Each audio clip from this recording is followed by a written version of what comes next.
उत्तराखंड में कोरोना मरीजों की संख्या लगातार बढ़ रही है। कल 16 नए मामले सामने आए और प्रदेश में अब कोरोना मरीजों की संख्या 112 हो गई है। तो प्रवासी मजदूर वापस लौट रहे हैं और लगातार आंकड़े अब बढ़ते चले जा रहे हैं।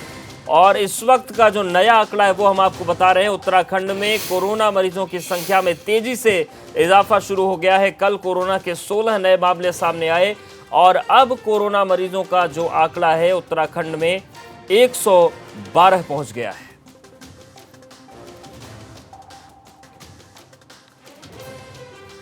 और सीधे रुख करते हैं देहरादून का। हमारे साथ संवाददाता रवि केतुरा जुड़ गए हैं। रवि, जिस बात की आशंका खुद मुख्यमंत्री ने जताई थी वो चीज अब जमीन पर दिखनी शुरू हो गई। मामले लगातार बढ़ रहे हैं तेजी से। जी बिल्कुल, आपने सही कहा कि जिस तरीके की आशंका जताई जा रही थी वही जो है होता हुआ दिख रहा है। एक दिन में 16 मामले एक साथ आए तो पूरे स्वास्थ्य विभाग में हड़कंप है, प्रशासन में हड़कंप है। और ये सभी लोग वो हैं लगातार जो पिछले अगर हम 7 से 8 दिनों पर गौर करें, जो प्रवासी लोग हैं जो वापस उत्तराखंड लौट रहे हैं वही लगातार पॉजिटिव आते जा रहे हैं। तो लॉकडाउन 4.0 में लगातार उत्तराखंड में कोरोना मरीजों की तादाद बढ़ती जा रही है। और सभी लोगों को इस वक्त ये ख़ास बात है जिस पर ध्यान रखना है कि जो भी क्वारंटीन किए गए हैं उन लोगों को एहतियातन तमाम उन नियमों का पालन करना है जो क्वारंटीन के नियम हैं। लेकिन इसके बावजूद भी उत्तराखंड में कुछ लोग ऐसे हैं जिनको कोई परवाह नहीं है, न खुद की न राज्य की। इसको देखते हुए अगर हम बात करें तो अभी तक 200 से कुछ कम मुकदमे भी दर्ज हो गए हैं ऐसे लोगों पर जो क्वारंटीन का उल्लंघन कर रहे हैं। तो एक बात जो कल की रही उसमें ये भी एक ख़राब बात रही कि अगर पहाड़ों की बात करें तो चाहे टिहरी हो, चमोली, इन सब ज़िलों में अभी कोरोना नहीं पहुंचा था, लेकिन अब वहां पर भी कोरोना पॉजिटिव केस जो हैं सामने आ गए हैं। ऐसे में अब स्वास्थ्य विभाग के सामने बड़ी चुनौती है, क्योंकि लगातार ये कहा जाता है कि जो पहाड़ हैं वहां पर स्वास्थ्य सेवाएं कितनी दुरुस्त हैं इस बारे में सभी को पूरी जानकारी है कि वहाँ पर इस तरीके की कोई स्वास्थ्य सेवाएँ नहीं हैं। अगर ऐसे पहाड़ों के जो रास्ते हैं वो इस तरीके के हैं कि अगर एम्बुलेंस भी वहाँ पर जाती है तो काफ़ी उसमें वक्त लग जाता है।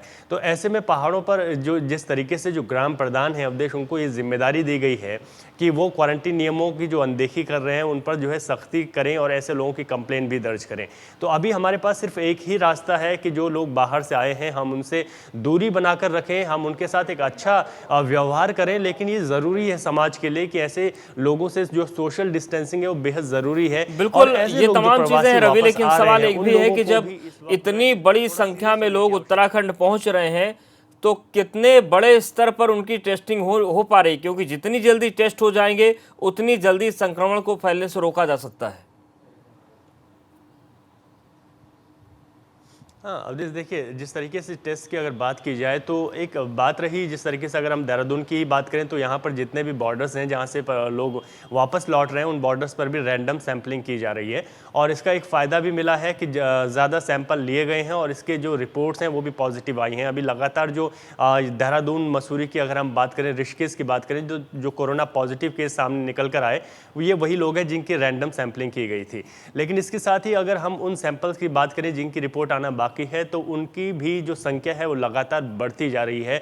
1500 के करीब ऐसे सैंपल हैं संदिग्ध लोगों के जिनकी रिपोर्ट्स अभी नहीं आई है। यानी कि स्वास्थ्य विभाग ने सैंपल सिर्फ उन लोगों का ले रहा है जो लोग संदिग्ध प्रतीत हो रहे हैं। और ऐसे में कुछ चूक भी हुई है। अगर हम उत्तरकाशी में ही एक केस की बात करें जो कल पॉजिटिव आया, तो ऋषिकेश में जो है ये सैंपल लिया गया था, लेकिन उसके बाद उस युवक को उत्तरकाशी भेज दिया गया।